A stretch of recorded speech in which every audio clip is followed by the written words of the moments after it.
बिस्मिल्लाहिर्रहमानिर्रहीम, अस्सलाम वालेकुम नाज़रीन। आप देख रहे हैं वीकेंड स्पेशल विद इस्सार राना और मैं हूं आपके साथ बिस्मा खान। और स्टूडियोज़ में हमारे साथ मौजूद हैं सीनियर तज़कियाकार इस्सार राना साहब। सर, बहुत शुक्रिया आपके वक्त का। और साथ ही साथ आज बात करेंगे इस पूरे हफ्ते में कौन सी टॉप स्टोरीज़ रहीं, क्या अहम डेवलपमेंट हुई। लेटेस्ट अगर बात की जाए तो मुबैना धांधली के खिलाफ PTI जो है वो जगह जगह एहतजाज कर रही है। पकड़ धकड़ का सिलसिला जारी है। सलमान अकरम राजा को पकड़ लिया गया है और साथ ही साथ आसिफ अली ज़रदारी जो हैं वो दूसरी बार सदर मुमलिकत नामजद हुए। अगले 5 साल का टेन्योर उनका कैसा रहेगा, और इसके साथ साथ हम बात करेंगे कि काबीना की तश्कील अभी तक क्यों नहीं हुई है। हल्फ लिए भी 1 हफ्ते से ज़्यादा का वक्त गुजर चुका है। तो इसार साहब, सबसे पहले मैं ये जानना चाहूँगी कि PTI जो है इस वक्त एहतजाज कर रही है, पकड़ धकड़ का सिलसिला जारी है।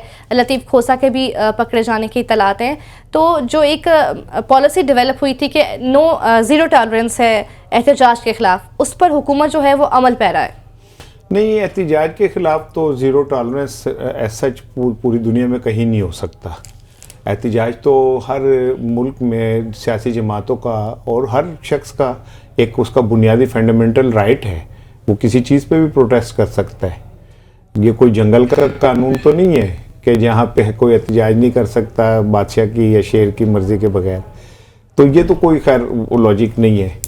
लेकिन आज के दिन जिस तरह पकड़ धकड़ हुई, जिस तरह मार कुटाई हुई, जिस तरह पुलिस ने टॉर्चर किया, उससे जो ये नई हुकूमत का ये एक वो बयानिया जो बनाने की कोशिश कर रहे थे कि हम सियासी इंतकाम नहीं लेंगे और रवादारी की सियासत को अपनाएंगे, वो तो ख़त्म हो गया। आज वो जो जितने दावे थे जो किए जा रहे थे कि हम जमहूरी आज़ादी का हक देंगे सबको, वो भी ख़त्म हो गया। और आज जिस तरह पूरे पाकिस्तान में पुलिस ने मुजाहिरीन को कुचला, गिरफ्तार किया, तशद्दुद किया, और बहुत सारे लोगों को किया। तो जो ये लोग कह रहे थे ना कि मिसाल के तौर पे मरियम नवाज साहिबा वज़ीर आला पंजाब ये कह रही थी कि मैं तो सबको मौका दूंगी और मैं किसी पे सियासी इंतकाम नहीं लूंगी, तो वो तो खत्म हो गया। लेकिन उन्होंने ये भी तो कहा था ना कि एहतजाज और इंतशार के खिलाफ जो है मेरी ज़ीरो टॉलरेंस पॉलिसी है। नहीं, अब ये इंतशार क्या है, हर शख्स की इस डेफिनेशन अपनी है इंतशार की। आप किसी बात को भी इंतशार कह सकते हैं। अगर मैंने आपको स्नब करना है तो आपके किसी सवाल पे भी मैं कह सकता हूँ ये इंतशार पैदा कर रहे हैं और मैं आपको सवाल ही ना करने दूं। तो बजाय इसके कि हम इंतशार पैदा करने वालों को कुचलें, हम इंतशार को कुचलना चाहिए। और इंतशार जो है ना वो पैदा होता है अदम मुसावात से। आप मुसावात कायम कर दें, इंसाफ कानून जो है उसको रास्ता लेने दें, तो खुद ब खुद इंतशार खत्म हो जाएगा, इस्तेकाम पैदा हो जाएगा। इसार साहब, जैसे पेशावर में भरपूर एहतजाज की कॉल दी गई है और में पॉसिबल कि वहाँ पे इस तरह के मामलात ना हो, उतनी ज़्यादा पकड़ धकड़ के जैसे यहाँ पे चल रहे हैं। लेकिन पंजाब में बिलखुसूस अगर हम देखें तो यहाँ पर तो मतलब अगर कोई भी एहतजाज कर रहा है, पूरा अमन एहतजाज भी हो रहा है, तो उस पर भी उस तरीके से रिएक्शन जो आ रहा है वो तो डिफ़िकल्ट है। देखिए, मैं बारहा ये बात कहता हूँ कि मुल्क जो है ना ये आपस में इस तरह सूबे जुड़े होते हैं, फेडरेशन ऐसे जुड़ी होती है। ये ऐसे नहीं होता कि पाकिस्तान के एक हिस्से में कानून कुछ और है कहता है और एक हिस्से में उसकी डेफिनेशन कुछ और हो जाती है। पंजाब PTI के एहतजाज को कुचलता है और KP के PTI के एहतजाज को प्रमोट करता है, तो इससे एक दो सूबों का तासुब जो है वो सामने आ जाता है, जो पाकिस्तान की फेडरेशन के लिए किसी तरह भी कोई सूदमंद चीज नहीं है। मैं ये समझता हूं कि जमहूरी हक है हर पार्टी का कि वो एहतजाज कर सकती है, तो उन्हें हक मिलना चाहिए। हाँ, अगर कोई उस एहतजाज की आड़ में इदारों के लिए कोई ऐसी बात करता है या हमला करता है वो कौमी इमलाक के ऊपर, या कुछ ऐसा करता है जो ऐसा लगे कि वो रियासत से टकरा रहा है, उसकी इजाजत नहीं होनी चाहिए। लेकिन अब लतीफ खोसा साहब जो हैं, अगर वो एहतजाज करते हैं, जो गवर्नर पंजाब रहे, एक बहुत सीनियर मोस्ट पॉलिटिशियन है, पार्लियामेंट के मेंबर हैं, फिर बहुत आला पाए के कानूनदान हैं, तो वो क्या इंतशार पैदा करेंगे? सलमान अकरम राजा जैसा आदमी जो एक सीजन एडवोकेट वकील हैं, कानूनदान हैं, तो वो क्या वो इंतशार पैदा कर सकते हैं। सो मैं ये समझता हूं कि यहाँ पे इम्तहान पंजाब हुकूमत का भी है कि वो अपने दावों और अपने वादों की किस सतह पे पासदारी करती है। मैं फिर दोहरा रहा हूं कि जो लोग एहतजाज की आड़ में हमला करते हैं इदारों पे या कुछ इस तरह का करते हैं, उन्हें तो कोई इजाजत नहीं मिलनी चाहिए। लेकिन अगर लतीफ खोसा साहब भी गिरफ्तार हो जाएंगे तो फिर ये एक क्वेश्चन मार्क तो आता है ना, एक बुरी एग्जाम्पल बनेगी। बिल्कुल। इसार साहब सदर मुमलिकत बन गए आसिफ अली ज़रदारी एक दफ़ा फिर से पहले जमहूरी सदर हैं जो दूसरी बार सदर मुमलिकत के ओहदे पर नाफिज अमल हुए हैं, तो कैसे देखते हैं आप उनका पिछला वाला जो टेन्योर था और आने वाले 5 साल आप कैसे देखते हैं? अच्छा, उसमें देखें दो चीज़ें हैं। शहबाज शरीफ साहब ने भी एक रिकॉर्ड कायम किया कि वो मुसलसल दूसरी बार वजीर आजम बने, पाकिस्तान में नहीं हुआ पहले। जरदारी साहब दूसरी दफ़ा सदर बने। अब जो प्रेजेंट सिचुएशन सूरत हाल है उसमें इमरान खान का ये बयानिया तो प्रूव हो गया कि ये दोनों जमातें आपस में मिली हुई हैं और दोनों जमातें इक्तिदार की बंदरबांट का हिस्सा होती हैं और वसाइल की बंदरबांट का हिस्सा होती हैं। ऐसे ही है। और जब इंतखाबात होते हैं तो ये एक दूसरे को बुरा भला कहते हैं। मिसाल के तौर पे मोस्ट रिसेंट अभी पास में जरदारी साहब का ये बड़ा मशहूर हुआ जुमला कि अब अगर मैंने नवाज शरीफ साहब से या शहबाज शरीफ साहब के साथ बैठा तो अल्लाह भी मुझे माफ़ नहीं करेगा। बिलावल लाहौर के जलसों में जो कुछ कहते रहे वो भी सबके सामने। फिर लाहौर में बिलावल ने जो अपनी शिकस्त थी अता तारड़ साहब के हाथों, तो उस पर भी उन्होंने कहा कि बेईमानी हुई है और मुझे हराया गया जान के। तो ये सारा WWF नूरा कुश्तियां चलती रहती हैं, लेकिन जब इक्तिदार की बंदरबाट आती है तो ये दोनों जमातें इकट्ठी हो जाती हैं।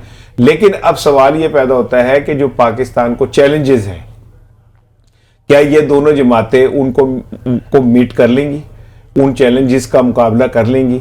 ये एक बड़ा सवाल है, क्योंकि पाकिस्तान का सबसे बड़ा इस टाइम जो मसला है वो है मईशत का। ऐसे और हमारी सूरत हाल ये कि हर एक लम्हा एक मिनट जो है, जो हमारे पे कर्जे हैं बिस्मा वो तो अपनी जगह पे हैं, लेकिन जो उन कर्जों पे सूद है उसको मल्टीप्लाई करता है। अच्छा, अब एक तरफ तो मईशत की ये सूरत हाल है, दूसरी तरफ ये है कि IMF से अभी हमने IMF के पास जाना है। ऐसे ही है। और IMF ने इमरान खान ने IMF को खत लिखा और उसके बाद IMF ने उसका जवाब दिया कि हमारा कुछ लेना देना नहीं है किसी भी मुल्क की इंटरनल पॉलिटिक्स से। लेकिन इसके बावजूद उन्होंने दबे दबे लहजों में ये तो कहा कि इंतखाबात के हवाले से जो मुतालबात सामने आ रहे हैं, ये इल्जामात सामने आ रहे हैं, उनका की शफाफ तहकीकात होनी चाहिए। मेरे जो इतलात हैं वो ये हैं कि इस बार शहबाज शरीफ साहब मेरा ख्याल है अपनी मुआशी टीम तब्दील करेंगे और इसहाक डार साहब की जगह पे किसी सीनियर मईशतदान को लेके आएंगे, क्योंकि इसहाक डार साहब का दौर चला गया जब वो दो करके 5 कर देते थे।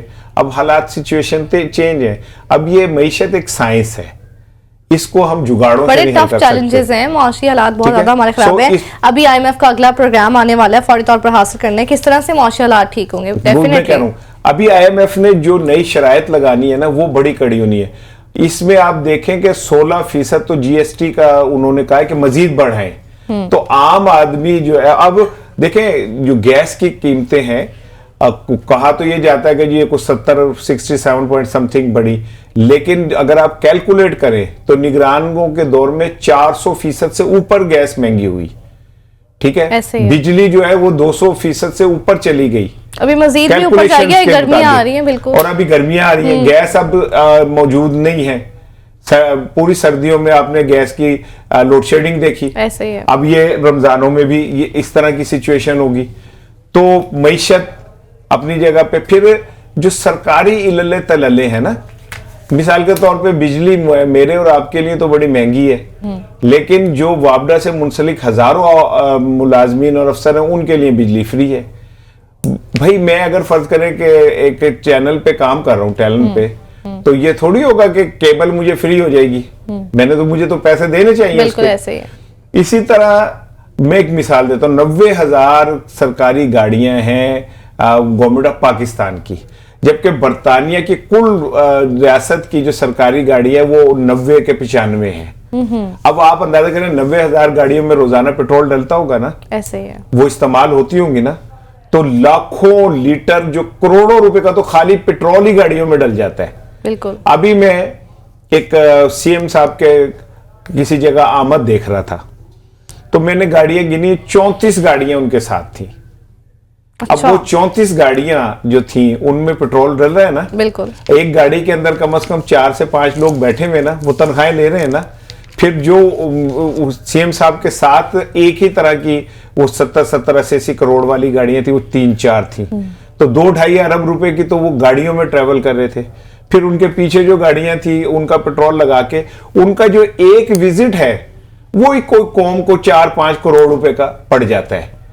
तो एक ऐसी कौम जो भूख का शिकार है, नंग का शिकार है, उसके ऊपर बैठे हुए हुक्मरान जो हैं इतनी बेदर्दी से कौमी मसाइल साहब, वही तो वज़ीर आला केपी ने जो है वो एक्स जो वहाँ के थे वज़ीर आला और बाकी लोग, उनकी जो जितनी मराद थी वो खत्म कर दी हैं, उनसे गाड़ियां भी ले ली हैं, पेट्रोल लगा, अपने शाही खर्चे हैं तो अपने खुद से करें।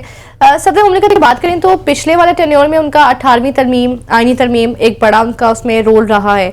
तो अभी जो है अपने स्ट्रॉन्ग फैसलों में तो उनको स्ट्रॉन्ग समझा जाता है, मफादात का बादशाह उन्हें कहा जाता है, मफाहमत का बादशाह कहा जाता है। तो लगता है कि वो मफाहमत का किरदार अदा करेंगे या मफादात की सियासत पे ही अमल पैरा रहेंगे? देखिए बिस्मा, मैं एक आपको बात बताऊं, पाकिस्तान को इस वक्त एक ऐसे शख्स की भी जरूरत है जो पोलराइजेशन है ना उसको कम करे, सबको एक पेज पे लाए। हालांकि एक पेज पे आना मुमकिन नहीं है। इमरान खान जो एक नैरेटिव लेके खड़े हैं, वो नैरेटिव ये है कि इन दो जमातों ने मुल्क की खजाने को लूटा और इन दो जमातों ने इस मुल्क के इकोनॉमी को का बेड़ा गर्क किया, ऐसे ही। ठीक है, वो इनके साथ तो कभी भी नहीं बैठेगा और चाहे उसको इसकी कितनी ही कीमत देनी पड़े वो दे देगा। अच्छा, अब मैं एक मिसाल देता हूँ। लेकिन सार साहब, पीपल्स पार्टी से कहीं ना कहीं कोई ना कोई राब्ते, बैकडोर कुछ ना कुछ तो चल रहा था। सियासतदान हैं, आपस में राब्ते वाब्ते तो होंगे। और माजी में जब मियां नवाज शरीफ साहब को सोलो फ्लाइट मिल रही थी तो मेरी इतलात ये थी कि पीपल्स पार्टी और पीटीआई में राब्ते हुए थे, लेवल प्लेइंग फील्ड के हवाले से इन दोनों ने एक ही नैरेटिव को अपनाया था। अच्छा, लेकिन मैं जो बात आपसे कर रहा था वो ये थी कि अगर किसी कौम के हुक्मरान खुद अपना सरमाया पाकिस्तान से बाहर ले जाएंगे और बाहर सरमायाकारी करेंगे, बाहर फैक्ट्रियां लगाएंगे, बाहर कारखाने लगाएंगे, बाहर घर खरीदेंगे महंगे, तो एक सिंबॉलिकली आप किसी को कैसे कह सकते हैं सरमायाकार को कि पाकिस्तान में इन्वेस्ट करें, जबकि जो कौम के कायदीन हैं उनकी इन्वेस्टमेंट ही पाकिस्तान से बाहर है। तो ये एक सिंबॉलिकली हम एक ऐसा झूठ बोल रहे होते हैं कौम के साथ और धोखा दे रहे होते हैं कौम के साथ कि अगर हम कौम के साथ इतने फेयर हैं तो हमें अपनी इंडस्ट्री यहीं लगानी चाहिए। बांग्लादेश, मलेशिया, दुबई, सऊदी अरब, बरतानिया, इलाज भी यही करवाने चाहिए। ठीक है ना। हाँ, इलाज का भी ये है कि आप कम से कम एक ऐसा हॉस्पिटल तो बना लेना जहाँ कम से कम आप अपना इलाज करा सकें। इसार साहब, आपने देखा होगा कि सारी ही पार्टीज थी, लेकिन JUI वो कहाँ है, वो कहाँ स्टैंड कर रही है? वोट भी नहीं दिया, उस तरह से खेल भी नहीं रही जिस तरह से वो प्ले करते होते हैं। और अभी जो है फर्दर आप क्या देख रहे हैं, फ्यूचर में वो किसी से अलायंस कर सकते हैं? क्योंकि वो तो बिल्कुल ही एक साइड पे हो चुके हैं। एक ग्रैंड अलायंस बनेगा और ये रमजान के फौरन बाद बन जाएगा। अच्छा। और इसमें एक लकीर होगी, 45 वाले इस तरफ होंगे, 47 वाले इस तरफ होंगे। ठीक है, 47 वालों के साथ रियासत है, 45 वालों के साथ किसी हद तक अवाम है। तो मुझे तो डर लगता है कि ये कहीं तसादुम ना हो जाए और मुझे ये डर लगता है कि 45 और 47 के चक्कर के अंदर हम कोई बुरी कंडीशन में ना चले जाएं। और मेरा अपनी जाती कैलकुलेशन ये है कि इमरान खान को भी इस हकीकत को तस्लीम कर लेना पड़ेगा, कर लिया होगा कि हम किसी भी इस तरह से इस्टेब्लिशमेंट से टकराव अफोर्ड नहीं करते और ये किसी भी रियासत का हिस्सा होती है इस्टेब्लिशमेंट, उसे लेके चलना है साथ में। और मैं हाल इस्टेब्लिशमेंट भी इस बात को रियलाइज कर चुकी है कि इमरान खान एक हकीकत है, उसे इग्नोर नहीं किया जा सकता। यही वजह कि KPK में हुकूमत भी बनी और 9 मई के मुलजिम जो है वो वजीर आला भी बना, उनके इश्तहारी के का जो वारंट थे वो भी वापस हुए। तो समहाउ कहीं ना कहीं दोनों जानिब से फ्लेक्सिबिलिटी नजर आ रही है, जो बहुत पॉजिटिव चीज है। और मैं ये समझता हूँ कि पाकिस्तान को इस बात की जरूरत है कि पीटीआई और जो हमारे मुक्तदर इदारे हैं उनमें क्लैश ना हो, बल्कि ये किसी तरह इकट्ठे हों। हम पाकिस्तानी हैं और हमने पाकिस्तान में रह के, पाकिस्तान है तो हमारी शनाख्त है, बिल्कुल ऐसे है। पाकिस्तान आगे बढ़ेगा तो हम आगे बढ़ेंगे।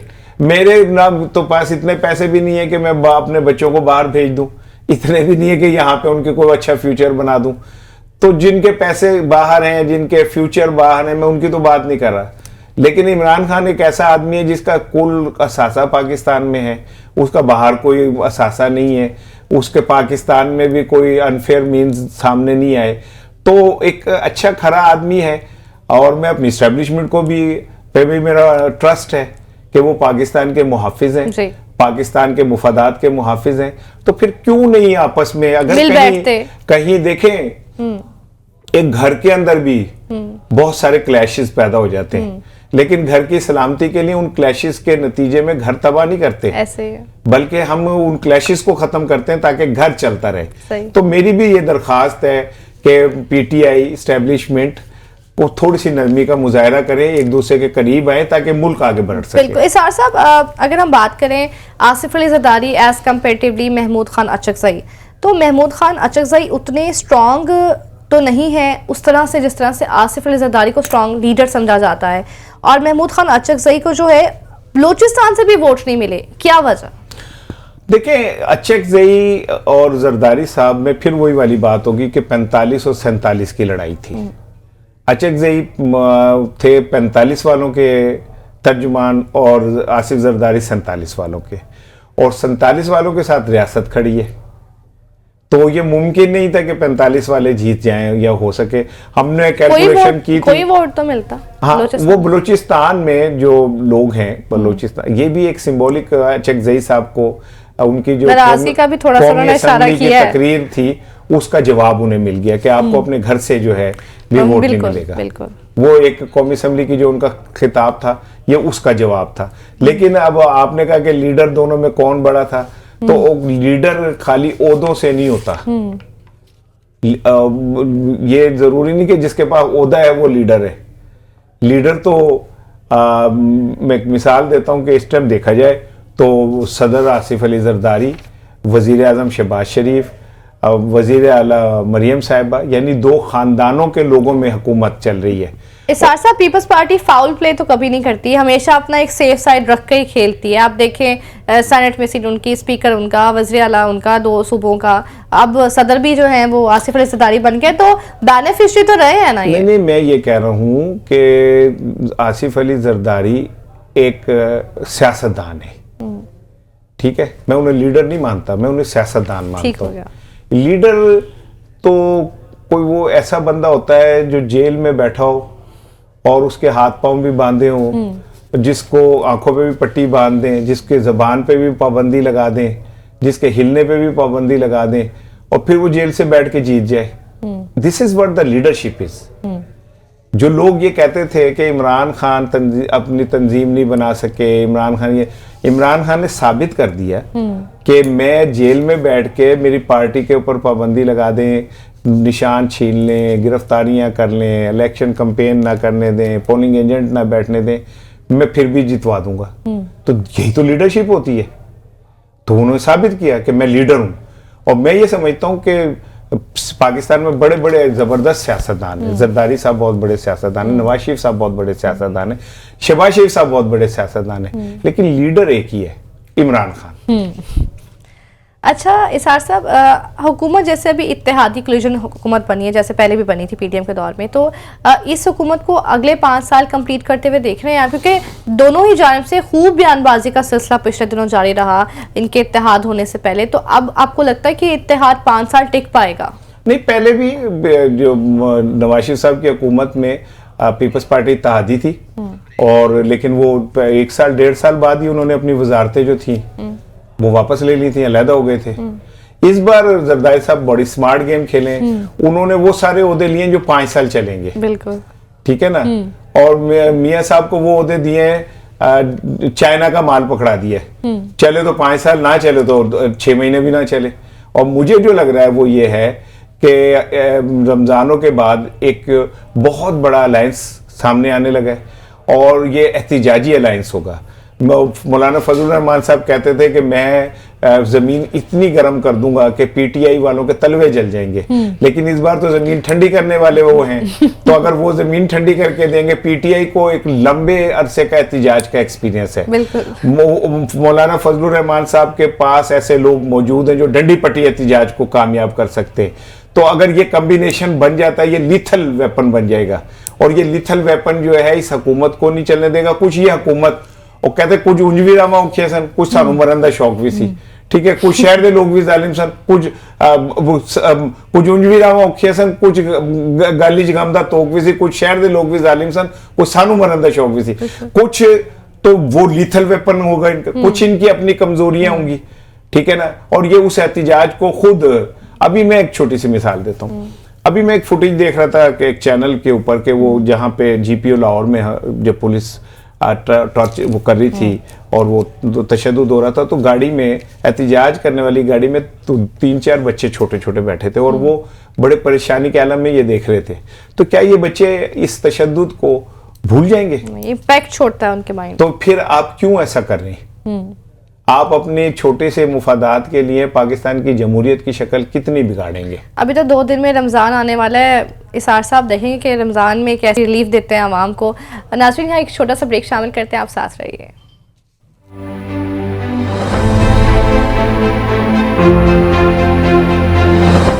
वेलकम बैक नाजरीन। तो बात करते हैं कि 1 हफ्ते से ज़्यादा का वक्त गुजर चुका है वज़ीर आज़म शहबाज शरीफ को हल्फ उठाए हुए और 1 हफ्ता तकरीबन 1 मंथ गुजर चुका है इलेक्शंस को हुए हुए। अभी तक काबीना उस तरह से तश्कील नहीं दी गई है और जो लोग सामने आ रहे हैं, जो नाम सामने आ रहे हैं, वो भी रिश्तेदारों के नाम सामने आ रहे हैं। इन 2 चीज़ें हैं। एक तो काबीना की तश्कील में देर की वजह यह है कि इस बार जो काबीना बननी है वो सोलो मुस्लिम लीग नून की ख्वाहिश पे नहीं बननी, इसमें और बहुत सारी कुव्वतें भी इन्वॉल्व हैं। और इस बार जो काबीना होगी वो एक पॉलिटिकल फेस तो होगा, लेकिन उसके पीछे जो है एक डिफरेंट माइंडसेट काम करेगा। देखिए, बहुत अरसे से जो हमारे सिपा सलार हैं वो मईशत पे काम कर रहे हैं और उन्होंने बड़ी मेहनत की। ग्रीन इनिशिएटिव ले लें, फिर वो मिनरल्स के ऊपर तहकीक और फिर उसके प्रमोशन ले लें, फिर वो इकोनॉमी के लिए 1 विंडो बिल्कुल ही डूबती भी नहीं है, को कहीं ना कहीं ऊपर लाए हैं, बिल्कुल ठीक है। सो उनकी इस एफर्ट का नतीजा ये हुआ कि इकोनॉमी थोड़ा सा बेहतर हुई। तो अब भी जो फोकस है वो ये है कि हम अपनी इकोनॉमी को बेहतर करें। इसमें खलीज के कुछ मुमालिक हैं जिन्होंने हमसे वादा किया है, लेकिन वो इस बार ये कहते हैं कि हम आपको इमदाद नहीं देंगे। हम भी नहीं चाहते कि इमदाद दें, हम चाहते हैं हमें ट्रेड मिले। हम ये कब तक भीख का टोकरा हाथ में लेके मांगते रहेंगे और अपने ऊपर कर्जे चढ़ाते रहेंगे? हालांकि हमारे शहबाज शरीफ साहब तो कहते हैं कि हमारे पास और कोई चॉइस नहीं है, लेकिन गैरतमंद कौमों की जिंदगी में बहुत चॉइस होती है। मरना भी एक चॉइस है, गैरत से मरना भी एक चॉइस है, और गैरत से मामलात को देखना भी एक चॉइस है, और उस गैरत की कीमत अदा करना भी एक चॉइस होती है। ये तो कोई ऐसी बात नहीं है कि हमारे पास चॉइस नहीं है। हम कोई लंगड़े लूले भूखे नंगे लोग नहीं है। हम दुनिया की 5वीं बड़ी कौम है। हम दुनिया की एक एटमी मुल्क हैं। हम दुनिया की बेहतरीन आर्मी रखते। हमारे पास बारिश है, समुंदर है, दरिया है, पहाड़ है, मैदान है, हमारे पास मादनियात हैं। हमारे पास क्या चीज नहीं है? अगर नहीं है तो लीडरशिप नहीं है। वो लीडरशिप नहीं है जो हमें कुछ अरसा भूखा रख के हमेशा के लिए जिंदा रहने का फन सिखा दे। हमें जो भी ऊपर मिलता है वो मिलता है जो हमें भीख हमारे कटोरे में डाल के हमें कहता है कि इस पे जिंदा रहो। बिल्कुल आपस की सियासत खेलते हैं, अवामी मफादात का नहीं सोचते हैं। इसार साहब, एक सवाल और करना चाहूँगी कि जैसे अभी रमज़ान करीब है और उस तरह से मौशी हालात भी अभी तक स्ट्रॉन्ग नहीं है, कोई स्ट्रैटेजी डेवलप नहीं हुई है, काबीना ज़ाहिर तश्कील नहीं दी गई, तो किस तरह से ये मामला को टैकल करेंगे और क्या चलेगा अब आगे? अच्छा देखिए, काबीना पे मुझे एक चीज़ और भी याद आई। कि ये काबीना जो जैसे मैंने कहा, एक चीज मैं जरूर बात करना चाहता हूँ कि पीटीआई का देखिए एक मौकफ है कि जी ये जो मोरूसी सियासत है और ये जो रिश्तेदारों में बांट दिया जाता है, उसके खिलाफ इमरान खान का एक स्टैंड है। लेकिन मुझे ऐसा लगता है कि इमरान खान की जेल में मौजूदगी के बाद पीटीआई की जो क़यादत है उसमें जो जिसके हाथ लग रहा है वो उसका फायदा उठा रहा है। केपी के काबीना के अंदर तकरीबन तमाम जो सियासतदान है ना पीटीआई के मेन लीडरशिप, उनके अजीज और रिश्तेदार जो हैं वो उसमें मौजूद हैं। और मोरूसी सियासत को गालियां देने वालों ने खुद केपी के अंदर मोरूसी सियासत को जिंदा किया हुआ है।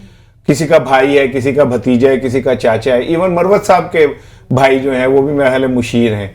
तो अगर आपने सिर्फ बढ़के मारनी है और काउबॉय स्टाइल में मरवत साहब ने कौमी असम्बली में ऐसे फिरना है जैसे ग्वाल मंडी में कोई फिरता है और ऐसे करके उन्होंने चलना है, ये दिस इज पार्लियामेंट। एक बड़ी स्टेटमेंट भी दी उन्होंने कि मुझे तो लोग मरवाना चाहते हैं ये वो। अच्छा, मैं उस पर नहीं अभी आऊंगा क्योंकि वो मैं नहीं समझता कि हमें इस पाकिस्तानी सियासत को इतना आलूदा करना चाहिए। कोई दो ग्रोहों की, दो जंगजू ग्रोहों की लड़ाई नहीं है बिल्कुल, जिसमें एक दूसरे को कत्ल किया जाएगा और मार के हमने आगे बढ़ना है। आप कोई जंगल में तो नहीं रह रहे, या आपको रेड इंडियन कबाइल थोड़ी है जो आपस में नेज़े पकड़ के खड़े में।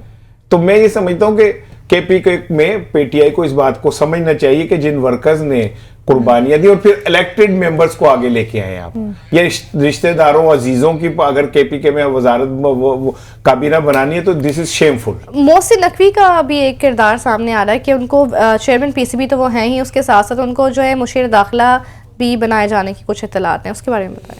हाँ, अब ये तो लिखा हुआ है दीवार पे कि वो सेनेटर बनेंगे और सेनेटर बनने के बाद उन्हें वजीर दाखिला बनाया जा सकता है। अच्छा। उसकी वजह यह कि उन्होंने बीइंग चीफ मिनिस्टर बहुत सारे लोगों को खुश किया, ताकतवर लोगों को खुश किया और अपनी परफॉर्मेंस से उन्हें बताया कि उनसे अच्छा बच्चा कोई नहीं है। और एक मेरी बात याद रखिएगा कि अगर ये सिस्टम नहीं चल पाता और कोई गड़बड़ होती है तो ये मेरा क्लिप अपने पास सेव कर लीजिएगा कि Mohsin Naqvi next prime minister होंगे। और अच्छा, एक बड़ी स्टेटमेंट लिख लेती हूं मैं। वो इस टाइम सबसे पोटेंशियल कैंडिडेट हैं प्राइम मिनिस्टरशिप के। और अगर ये सिस्टम कोलैप्स करता है, जो मुझे नजर आता है कल कोलैप्स करेगा, तो कल को अगर कोई एक मेकशिफ्ट अरेंजमेंट होता है तो मोहसिन नकवी प्राइम मिनिस्टर हो सकते हैं। और ये मेरा क्लिप सेव कर लीजिएगा, ये कभी आपके काम आएगा और सनद रहे ताकि बवक्त ज़रूरत आपके काम आ सके, ये याद रखिएगा। इसार साहब, ये तो होगी पॉलिटिशियन और सियासत की बातें। अगर बढ़ती आबादी जो कि एक बड़ा मसला है पाकिस्तान में, इस पर अगर हम बात करें तो क्या समझते हैं वसाइल उतने नहीं हैं जितनी आबादी बढ़ रही है, तो इसकी रोकथाम के लिए या कोई स्ट्रैटेजी डेवलप होनी चाहिए? इस बारे में भी कोई बात नहीं करता इस इशू पर। देखिए, तमाम सियासी जमातें जो उन्होंने मंशूर पेश किए, वो मंशूर क्या थे? लोगों को बेवकूफ बनाने के। 300 यूनिट बिजली दे देंगे, हम यूं कर देंगे, हम यूं कर। लेकिन जो असल पाकिस्तान को बम है, जो फटने वाला है, जो फट रहा है, वो आबादी है। पाकिस्तान के पास इतने से वसाइल हैं और आबादी इतनी ज्यादा है। उसका नतीजा क्या हुआ? पहले मैं आपको दिलचस्प बात बताऊं कि पाकिस्तान के अंदर एक दिन की जो शरह पैदाइश है ना, वो 19,383। अच्छा, एक दिन की पैदाइश। और ये पर घंटा जो है ये 807.67% बनती है। अब आप सोचें कि एक ऐसा मुल्क जिसमें 10 लोगों को रोटी खाने को नहीं है, उसमें हर घंटे बाद 800 नए लोग पैदा हो जाते हैं। ठीक है, और एक दिन के अंदर मैंने जैसे आपको बताया कि 20,000 शरह पैदाइश हो जाती है। साहब, लाहौर में ही सिर्फ 2 करोड़ से ज्यादा आबादी हो चुकी है। इससे भी ज्यादा है। हाँ जी, इससे भी ज्यादा है। अभी आप मेरी बात सुने। अच्छा, इसके बाद ये मुल्क पाकिस्तान में 20 मिलियन लोग ऐसे हैं, 2 करोड़ जिनके पास घर नहीं है, छत नहीं है। जिन लोगों को हम छत कंसिडर करते हैं, ये वो भी, उनमें वो लोग भी शामिल हैं जिन्होंने छत एक टीन का वो लगा के इसके नीचे हम कहते हैं इनके पास छत है। या वो लोग भी हैं जिन्होंने कच्चे कोठे बना के एक कमरा टूटा फूटा जिसमें वॉशरूम, किचन शीचन सब कुछ, हम कहते हैं ये भी छत है। 2 करोड़ ऐसे लोग हैं जिनके पास छत ही नहीं है, फुटपाथों पे, पार्क्स के अंदर और पता नहीं कहां कहां जिंदगी गुजारते। इस पाकिस्तान के अंदर आप हैरान हो जाएंगी, 2.25 करोड़ बच्चे स्कूल नहीं जा पाते।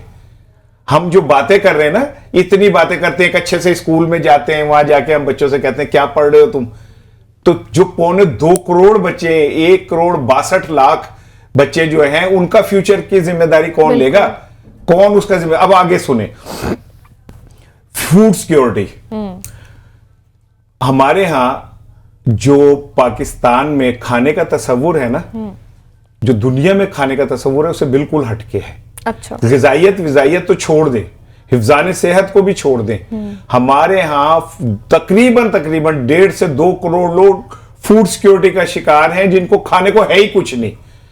अच्छा, हम जिनको कहते हैं ना कि इनको खाने को कुछ है, ये वो लोग हैं जिनको 2 रोटियां चाहिए तो 1 रोटी खा रहे हैं। बच्चों ने दूध पीना है, एक गिलास तो उनको आधा गिलास भी नहीं मिल रहा। उसका नतीजा क्या हुआ? पाकिस्तान के अंदर जो शरह अमवात हैं, वो हमारी तकरीबन, मेरा ख्याल है कि पर डे तकरीबन 5000 शरह अमवात हैं। और जो बच्चे, दैट्स वेरी अलार्मिंग सर। हाँ, अच्छा, जो छोटे बच्चे हैं, जो पैदाइश के बच्चे हैं, उनमें 1000 में से 500 बच्चे मर जाते हैं। ग़िज़ाइयत नहीं है, मेडिसिन नहीं है, उनकी माओं में इतनी ताकत नहीं होती, वो पैदा होते ही इतनी बीमारियां लेके पैदा हो रहे होते हैं। पानी, साफ पानी, हमारी तकरीबन 55% आबादी को पाकिस्तान की पानी साफ अवेलेबल नहीं है। वो गटर का मिला हुआ बदबूदार पानी पीते हैं, और उनमें यरकान, हेपेटाइटिस, संतरियों की बीमारियां ये पैदा हो रही हैं। यानी आप एक ऐसे मुल्क में इस टाइम हैं कि जिसकी आबादी ही आपके लिए सबसे बड़ा और दिन ब दिन बढ़ती चली जा रही है। उतने रिसोर्सेज नहीं है, वसाइल नहीं है, आखिर उसको भी तो टैकल करना है ना गवर्नमेंट को। अब मुस्लिम लीग नून हो, पीपल्स पार्टी हो, पीटीआई हो, ये अपने इंतखाबी मंशूर में कभी इस तरफ तवज्जो नहीं देते। ठीक है, मुझे लतीफा सुने, हमारे एक मिनिस्टर गए मलेशिया, तो उनके वहाँ पे उन्होंने पूछा प्राइम मिनिस्टर ने कि आप किस चीज़ के वो हैं मिनिस्टर। उन्होंने कहा जी मैं बहबूद आबादी और फैमिली प्लानिंग श्लैनिंग ये सारा कुछ मेरे पास है। तो उन्होंने कहा आपके कितने बच्चे हैं? तो उन्होंने कहा मेरे 11 बच्चे। अंदाजा करें कि एक वजीर जो मिनिस्टर है, बिल्कुल, वो उसके अपने 11 बच्चे हैं, तो उसने खानदानी मनसूबाबंदी लोगों पे करानी है। हमें इस मामले को बहुत संजीदगी से लेना पड़ेगा, वरना ये वो बम है, ये मईशत को भी खा जाएगा, ये हमारे तमाम वसाइल को भी खा जाएगा। हम भूखे नंगे बच्चे पैदा कर रहे हैं, हम तालीम से आरी बच्चे पैदा कर रहे हैं, हम इखलाक से आरी बच्चे पैदा कर रहे हैं। ये मुल्क जब इसमें भूख बढ़ेगी, जब इसके अंदर नौकरियां नहीं होंगी, तो फिर ये मुल्क के अंदर लॉ एंड ऑर्डर की सिचुएशन पैदा हो जाएगी, और कोई भी इस तरफ तवज्जो नहीं दे रहा।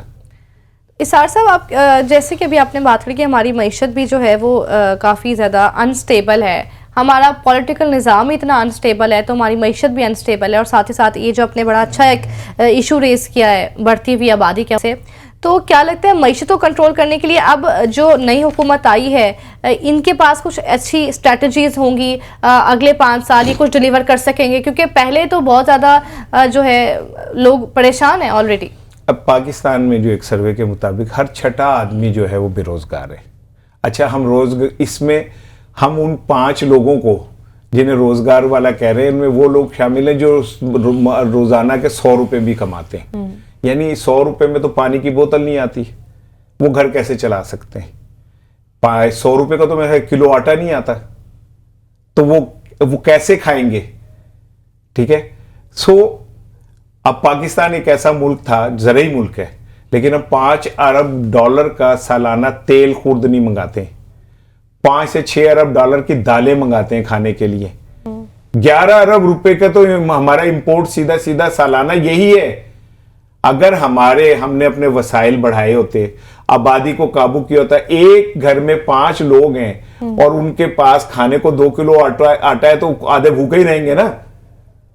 मैं ये समझता हूं कि पीटीआई, मैंने जो अभी बात दोबारा कह रहा हूं कि हमारे किसी हुकूमत ने इस मामले को संजीदा नहीं लिया, जबकि पाकिस्तान का अगर कोई मुझसे पूछे तो सबसे बड़ा चैलेंज जो है वही बहबूद आबादी है, फैमिली प्लानिंग है, ये डेमोग्राफी जो है पूरी दुनिया के अंदर इस पे सबसे ज्यादा फोकस किया जाता है, लेकिन अनफॉर्चुनेटली हमारे मुल्क में सबसे ज्यादा इस चीज को इग्नोर किया जाता है। बिल्कुल, मईशत को भी देखना है और हालात भी देखने किस सम्त में जा रहे हैं। नाज़रीन, एक ब्रेक शामिल करते हैं, हमारे साथ रहिएगा।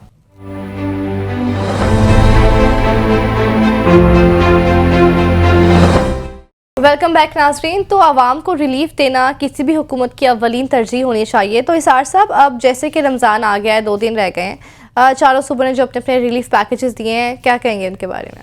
देखें, जो पंजाब में पिछले दफ़ा भी रमज़ान में रिलीफ पैकेज दिया गया था और लतीफ़ा ये हुआ था कि आपको आटा सस्ता दे के उसके बाद पूरी कौम से उसकी डबल कीमत आटे की ली गई। अब खैर इस बार ऐसा नहीं हुआ और मरियम साहिबा ने आटा दिया है, उस पर भी खैर इतराज़ है कि उन्होंने अपने वालिद की तस्वीर लगा दी, जिनका कोई तुक नहीं, क्योंकि कौमी ख़जाने से ये आटा जा रहा था तो इस पे ज़रूरत बनती नहीं थी। बहुत ज़्यादा तो अपनी लगा लेती, चले वो वज़ीर आला हैं, उनके वालिद का बनता नहीं था। लेकिन चले, ये बिल्कुल ऐसे ही है जैसे आप किसी मिठाई की दुकान पे जाएं और अपने दादा की फातिहा पढ़ लें उस मिठाई के ऊपर, कि मेरी तरफ से ये सबको बांट दें। तो ये इसी तरह ही हुआ है। लेकिन ये कि सवाल फिर यही है कि क्या 1 महीने के रमज़ान के बाद लोग मर जाएंगे या उनके मसाइल हल हो जाएंगे? ये मैं खाली पंजाब की नहीं बात कर रहा, मैं चारों सूबों की बात कर रहा हूँ कि क्या उसके बाद ये मसाइल ख़त्म हो जाएंगे? वो तो वहीं रहेंगे। ऐसे ही है। और कब तक हम इस तरह के ड्रामेबाजियाँ करेंगे कि हम आटा दें, उसकी वीडियोस बनवाएं, लोगों की इज्जत नफ्स को कई जगहों पे तो लोग कह रहे हैं आटा मतलब मिल भी नहीं रहा है, जहाँ पे भी इन्होंने शुरू कर दिया था। अभी वो एक मैं वीडियो देख रहा था जिसमें वज़ीर आला साहिबा ने एक खातून से पूछा कि आटा आपको घर मिला है, तो पीछे से एक आदमी ने कहा कि जी बड़े धक्के खा के मिला है। ठीक है ना? तो अगर आपने फिर इसी तरह ही करना, माजी में भी जब आटा तकसीम हुआ था तो कितने लोग मर गए थे, औरतों के साथ बड़ी बदनज़मी हुई थी। तो मैं ये समझता हूँ वो पंजाब हो, KPK हो, सिंध हो, बलूचिस्तान हो, ये कोई तरीका नहीं है कि आप इस तरह बस भीख दे दें और कहें जी हमने बड़ा काम कर दिया। असल चीज़ तो ये है कि आप कोई ऐसा निज़ाम बनाएं जिसमें लोग इज्जत नफ्स को हर्ट किए बगैर उनकी ज़िंदगी गुजर सके। ऐसे ही है। तो इसार साहब, अब एक बात यहाँ पे ये भी गौर तलब है कि जिस तरह से इनकी स्ट्रैटेजीज अभी तक डेवलप नहीं हुई है, काबीना तश्कील नहीं दी गई है, और साथ ही साथ इनका एक बड़ा इकदाम जो सामने है, केयर टेकर सेटअप जो इन्होंने ख़त्म करने की बात की है, तो वो क्या ज़रूरी था इनके लिए? PMLN के लिए ज़रूरी था ज़्यादा? नहीं, PMLN की नहीं है ये बात। मैं इस बात में तो PMLN को सपोर्ट करता हूँ, क्योंकि दुनिया में कहीं पे भी कोई केयर टेकर सेटअप नहीं होता। तो एक अच्छा इनिशिएटिव है, मैं समझता हूँ कि ये लेना चाहिए। लेकिन एक चीज मैं आपको बताऊं, पाकिस्तान में होता क्या है, वो चीफ जस्टिस हो, चीफ इलेक्शन कमिश्नर हो, आर्मी चीफ हो, जब इनका तकर्रुर होता है तो तमाम जमातें जो हैं जोर लगा रही होती है कि हमारा बंदा है। क्यों है भाई? हाँ, ऐसे क्या खौफ होता है कि हम कहते हैं हमारा बंदा है? क्या उसने आउट ऑफ द वे आपको फेवर करनी होती है? तो अगर फेवर करनी होती है तो फिर जो हमने हल्फ उठाया वो तो नहीं उठाया ना। सही, मैं ये समझता हूं कि जितने भी है इतने बड़े ओहदे हैं, इनको सीनियरिटी पे खुद ब खुद वो हो जाना चाहिए। इसमें हम जोड़ तोड़ करते हैं, बकायदा नाम भेजे जाते हैं, रिजेक्ट होते हैं, ये होता है। क्यों होता है भाई? आप ये इदारों पे छोड़ें, वो अपने मैकेनिज्म के मुताबिक चीजों को लेके आगे बढ़े। हम ये सारा कुछ इसलिए कर रहे होते हैं क्योंकि हमें पता होता है आगे जाके जब ਅਸੀਂ फड़े जाएंगे तो ऐसा छुड़वा लेगा। जैसे चीफ इलेक्शन कमिश्नर साहब ने जो रोल अदा किया इन इंतखाबात में, उन्होंने PTI को जिस तरह रगड़ा लगाया, जिस तरह PTI को उन्होंने कॉर्नर नहीं किया, कॉर्नर से भी उठा के बाहर फेंक दिया, और मियां नवाज शरीफ साहब के लिए जिस तरह दरवाजे खोले, उनकी एक दरखास्त होती थी तो उसी दिन उस पे मीटिंग होकर फैसला हो जाता था, और PTI वाले चीखते रहते थे तो उनकी बात नहीं सुनी जाती। अच्छा, इसार साहब, MQM से भी इनके कोई इख्लाफात थोड़े थोड़े शुरू हो चुके हैं या क्या समझ रहे हैं आप? ये जो डिले आ रहा है ये काबीना के शक्ल में इस वजह से आ रहा है क्योंकि MQM कोई वजारतें वगैरह मांग रही है? नहीं, MQM बहुत अच्छे लोग हैं, उन्हें आज शिपिंग की वजारत दे दें तो जिनकी जान उस तोते के अंदर होती है तो ठीक हो जाएंगे। वो एक इश्तार आता था, मुन्ने को सूदर मिल गया, उसे सुकून आ गया, तो वो कोई उनका इतना बड़ा मसला नहीं बड़े होता। वाज़िल अल्फाज में कहा हमसे चालाकी करने की कोशिश ना करना, हमें सारे हरबे आते हैं। जी जी आते हैं, उन्हें बहुत हरबे आते हैं, और वो ये हरबा हमेशा करते हैं कि हुकूमत के साथ मिलते हैं, और जब हुकूमत क्राइसिस में आती है तो खुद पीछे होकर कहते हैं हम गरीब आवाम के लिए महंगाई ये कंट्रोल नहीं हो रही इसलिए हम पीछे हो गए। लेकिन वो बेचारे बच्चे हैं, मासूम बच्चे हैं, वो अच्छे हैं, जो बड़े उन्हें कहते हैं वो उसी तरह करते हैं। तो अब भी वही कर रहे हैं, बस करते रहेंगे। जब वो ज़रूरत होगी तो वो उनकी क्या मजाल है बेचारों की कि वो इनकार कर दें, वो इसी का हिस्सा होंगे। इसार साहब, वे फॉरवर्ड क्या देख रहे हैं आप मामलात की सेटलमेंट के लिए, हालात की सेटलमेंट के लिए? मुझे तो हालात सेटल होते नज़र नहीं आ रहे, मुझे तो नहीं लग रहा कि हालात सेटल होंगे, मुझे तो हालात बद से बदतर होते नज़र आ रहे हैं। मुझे तो रमज़ान के बाद बिलावल भुट्टो ज़रदारी ने, आपने वो देखा होगा, उन्होंने कहा था कि मैं तो बस यही कहूँगा कि ये मेरे जो फादर हैं वो आपका ख्याल वैसे ही रखेंगे, आवाम का ख्याल वैसे ही रखेंगे जैसे वो मेरा ख्याल रखते हैं। बड़ी बात है, अगर वो काश ऐसा होता तो सिंध में लाखों बेटियां जहेज ना मिलने के ऊपर बूढ़ी ना होती। काश अगर वो बिलावल की तरह कौम का ख्याल करते तो सिंध में बच्चे कितने लाख बच्चे हैं जो स्कूल की कभी उन्होंने शक्ल ही नहीं देखी। तो क्या वो बिलावल को भी इस तरह फिराते? क्या वो हमारी भांजी बेटी बख्तावर की तरह ये बाकी बच्चियों के साथ भी ट्रीटमेंट होता? क्या वहाँ पे थर में जो बच्चे थे जिस तरह उनके साथ हुई भूख प्यास वाला मामला, क्या अगर उनकी औलाद बिलावल की तरह उन्हें देखते तो वो ऐसे मर सकते थे? अभी तक थर के हालात भी ठीक नहीं हो रहे सार साहब। हाँ, पीपल्स पार्टी के पास खेलने को कार्ड है, और मैं ये समझता हूँ कि मेरे से इनकम सपोर्ट प्रोग्राम तो नहीं बात कर रहे नहीं, मैं ये समझता हूँ कि अगर इस बार उस पे वो बहुत खेलते हैं, फिर सिंध में इलेक्शन होते तो पीपल्स पार्टी और जीडीए की सीटें ऑलमोस्ट बराबर, पीटीआई और पीपल्स पार्टी की सीटें बराबर होती। लेकिन चूंकि वो बहुत संगीन इल्ज़ामात हैं पीपल्स पार्टी की फतह पे, तो ये आने वाले वक्त में भेद खुलेंगे, अभी नहीं खुल सकते। अभी शायद इस तरह कोई बात ना करे, लेकिन आने वाले दिनों में ये वक्त तो आएगा कि ये सारी चीज़ें सामने आएंगी। फॉर्म 45-47 कहाँ गए इसार साहब? उनका मामला तो वहीं का वहीं लटक रहा है, और वो अभी आगे भी चीज़ें चल पड़ी हैं, वो वहीं पे खड़ा है, तो किस तरह से नहीं कुछ नहीं होता, ठीक हो जाएगा सब। वो उसकी रीज़न ये है कि वक्त जो है ना बड़ा जालिम होता है, ये कोई चीज़ मुस्तकिल नहीं रहने देता। तो मैंने बड़े बड़े ताकतवरों को बड़े रुसवा होते देखा, बड़े बड़े गद्दी खाक नशीनों को तख्तों पे बैठते देखा। तो अब आप ये देख लें अफगानिस्तान में क्या हुआ, जो लोगों को जेलों में आपने बंद किया, ग्वांतानामो इधर उधर इधर उधर, और अमरीकी जिस तकब्बुर से फिरते थे, फिर एक वक्त आया कि अमरीकी दुम दबा के भागे, और वही जेलों में बंद लोग जो है वो इख्तिदार पे जाके बैठ गए। तो ये चलता रहता है, इट्स पार्ट ऑफ लाइफ। अल्लाह ताला ने ये निज़ाम ही ऐसा बनाया कि कोई चीज़ मुस्तकिल नहीं है, सबात एक तगय्युर है इस ज़माने को, तो वो चलता रहेगा इसी तरह। इसार साहब, हमेशा के जो फेवरेट इसाक डार साहब हैं, उनको इस दफ़ा जो है वज़ीर ख़जाना के लिए नामज़द नहीं किया गया, क्या माजी से सबक सीख ली है? नहीं, मुझे लगता है कि कई ऐन मौके या उनको सेफ किया है। मुझे लगता है कि ऐन मौके पे उनकी लॉटरी फिर निकल आएगी, क्योंकि मुआशर आज इस तरह से कि मुझे तो लगता है उन्होंने सेफ किया है उनको। मैं कह रहा हूँ ना, मुझे लग रहा है कि उनकी लॉटरी फिर निकल सकती है। उसकी रीज़न ये है कि मुस्लिम लीग नून अपने ख़ानदान से बाहर कोई तगड़ा ओहदा किसी को देने को तैयार नहीं है।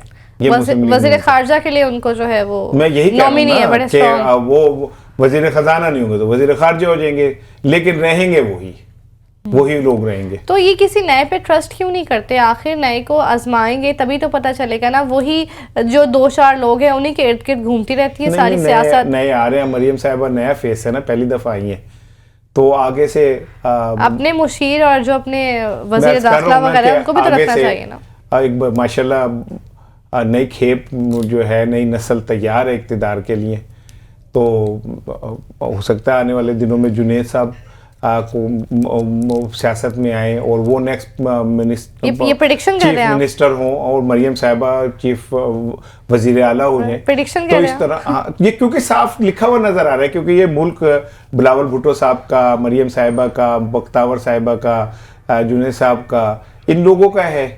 तो ये इक़्तिदार उन लोगों के लिए ही बनाया गया है। एक आखिरी सवाल है साहब, बिलावल भुट्टो जरदारी कहाँ नजर आ रहे हैं आपको अगले आने वाले 5 साल में? Hope he would be A prime minister. He would be। हाँ, और वो भी इस दौर में है। आज अगर अब आसिफ अली जरदारी साहब from nowhere to be a prime president, तो बिलावल के ऊपर तो अच्छी इन्वेस्टमेंट है बहुत ज़्यादा, और ग्रूमिंग की गई है उनकी, और आने वाले दिनों में वो मज़ीद ग्रूम होंगे, एक अच्छे लीडर के तौर पे सामने आएंगे, और हो सकता है कि वो सदर हो जाएं और हिस्ट्री लिखे कि मरियम साहिबा वो वज़ीर आज़म हो जाएं, और हिस्ट्री में मरियम साहिबा पहली खातून सदर हो सकता है, क्योंकि because it is all in the family, और ये दो ख़ानदानों के दरमियान मुल्क तकसीम है, इन्हीं के लिए ओहदे हैं, इनके लिए वजारतें हैं, इनके लिए सदारतें हैं, इनके लिए सब कुछ है। तो ये मुल्क क्योंकि इनके नाम हमने रजिस्ट्री कर दी है, तो ये चलता रहेगा ऐसे ही। तो ये कहना गलत नहीं होगा कि जो ये सियासत है इसमें कुछ भी प्रिडिक्ट नहीं किया जा सकता, राइट? नहीं, बहुत कुछ प्रिडिक्ट किया जा सकता है, जैसे मैं कर रहा हूँ। लेकिन हमारे मुल्क की सियासत में तो कुछ भी प्रिडिक्ट नहीं कर सकते। It's clear, it's written on the wall. मैं प्रिडिक्ट कर रहा हूँ यही खानदान दो हैं जिनके अंदर इख्तिदार चलता रहेगा, फर्दर भी चलता रहेगा, यही दो खानदान जो हैं। सार साहब, हम तो उम्मीद अच्छे ही कर सकते हैं कि आने वाला जो भी दौर हो, अगले 5 साल हो, वो आवाम के लिए अच्छे साबित हो, उनको रिलीफ दें, मुआशी हालात बेहतर हो। इस दुआ के साथ ही नाज़रीन, अल्लाह हाफिज़, इंशाल्लाह फिर मिलेंगे।